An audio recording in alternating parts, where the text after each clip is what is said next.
Good morning बच्चों। Target classes YouTube channel में आप सभी लोगों का बहुत बहुत हार्दिक स्वागत है। आज आइए कुछ बोर्ड के रिगार्डिंग इंपॉर्टेंट क्वेश्चन को लिया जाता है। जैसा कि दिया गया है यहाँ पर बोर्ड पर एक क्वेश्चन लगा हुआ है, सिद्ध कीजिए कि अंडर 5 एक अपरिमेय संख्या है। तो फर्स्ट क्वेश्चन को हम बिल्कुल आसानी से हल करते हैं। और निश्चित तौर पर इस टाइप के क्वेश्चन कोई भी आ सकता है, जैसे सिद्ध कीजिए कि अंडर रूट 3 एक अपरिमेय संख्या है, सिद्ध कीजिए कि अंडर रूट 2, ऐसे बहुत से 1/√2 हो गया। कोई भी संख्या आएगी तो बिल्कुल इसी के अकॉर्डिंग एकदम आसानी से आप सभी लोगों को देखना है। तो यहाँ पर हम मान लेते हैं जो क्वेश्चन दिया है, जैसे यहाँ पर कह रहा है कि सिद्ध कीजिए कि अंडर रूट 5 एक अपरिमेय संख्या है, इसके हमको विपरीत में मानना है, यानी उल्टा। तो परिमेय अपरिमेय संख्या कह रहा है तो इसको परिमेय मान लीजिए। तो यहाँ पर ऐसे लिख दो, माना अंडर रूट 5 एक परिमेय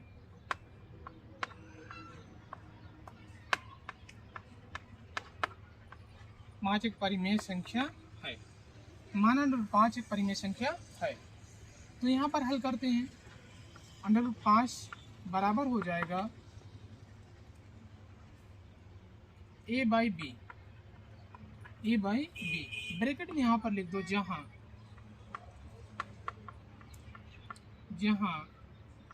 a व b सह अभाज्य है, सहभाज्य है। तो यहाँ पर देखते हैं दोनों पक्षों का क्या करने पर वर्ग, थोड़ा क्रॉस मल्टीप्लाइड कर लें तो ज़्यादा बेटर होगा। तो यहाँ हो जाएगा अंडर रूट 5 इक्वल हो जाएगा 5b, आकर गुणा हो जाएगा तो b होगा 5b इक्वल a। लिख दो यहाँ पर दोनों पक्षों का वर्ग करने पर, दोनों पक्षों का वर्ग करने पर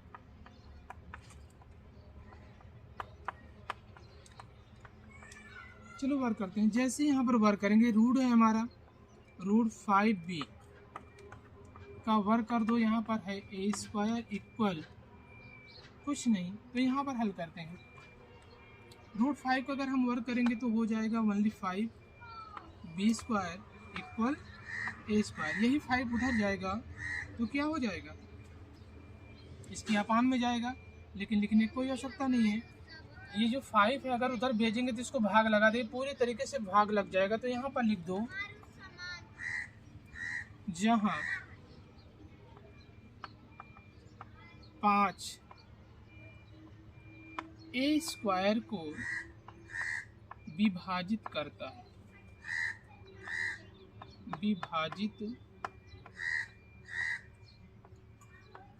है, तो जब a² को 5 विभाजित कर रहा है तो 5a को भी विभाजित करेगा। भाई जब a² को कर रहा है तो a को भी तो कर सकता है। तो यहाँ पर सीधे से नोट कर दो, जहाँ पर 5 a² को विभाजित करता है तो 5a को भी विभाजित करेगा,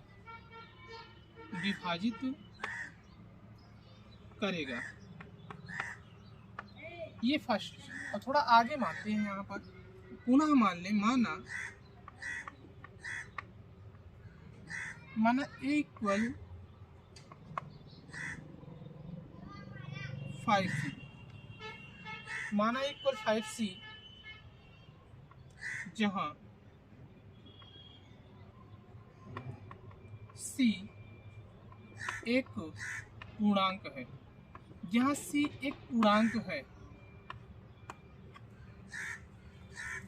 चलो एक क्वेश्चन जहाँ पर हम मान लिए कि a इक्वल 5c, तो ये समीकरण हमारा एक प्रकार से फर्स्ट समीकरण है। कौन सा समीकरण है? फर्स्ट। आइए समीकरण में इस मान को रखते हैं, एक के स्थान पर क्या रखेंगे? 5c।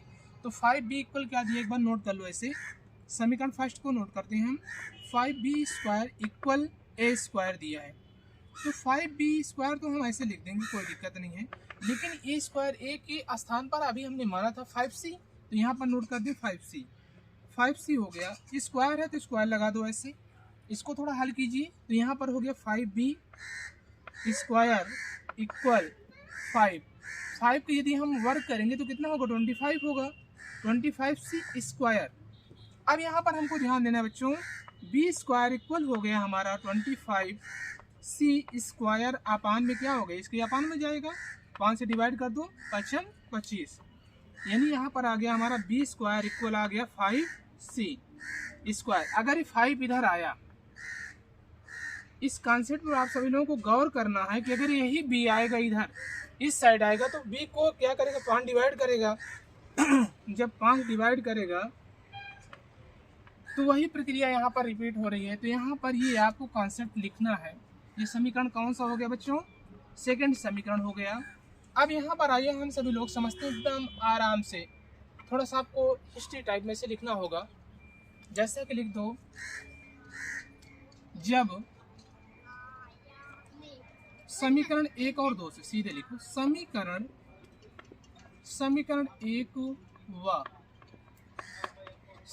1 व 2 से पाया गया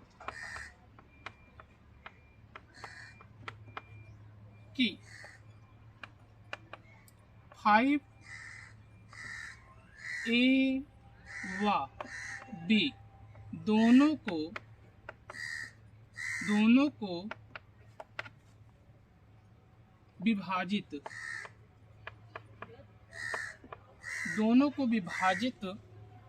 5a व b दोनों को विभाजित करता है। जब दोनों को विभाजित करता है तो यह विरोधाभास हमारी गलत कल्पना के कारण हुआ। ऐसे लिख दो नई लाइन से, यह विरोधाभास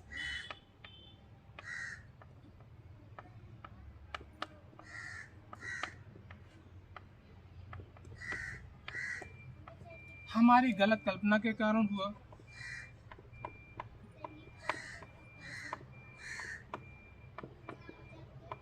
हमारी गलत कल्पना के कारण हुआ।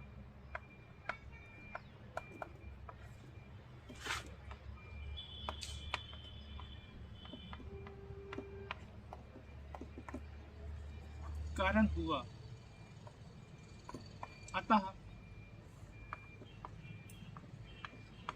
√5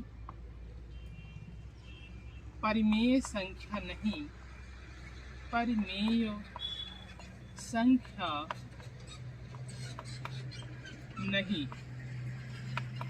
बल्कि अपरिमेय संख्या।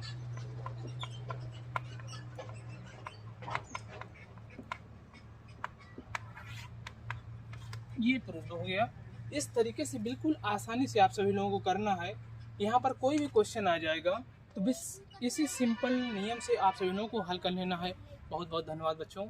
और इस तरीके से आप सभी लोग तैयारी कीजिए। तैयारी करके निश्चित तौर पर आप अच्छे अंकों को लाइए और अच्छे अंक को ला करके स्वयं और अपने माता पिता और अपने परिवार का नाम रोशन कीजिए। नाम रोशन करके वास्तव में आप अच्छे तरीके से सफलता हासिल कीजिए। इन्हीं शुभेच्छाओं के साथ बहुत बहुत धन्यवाद।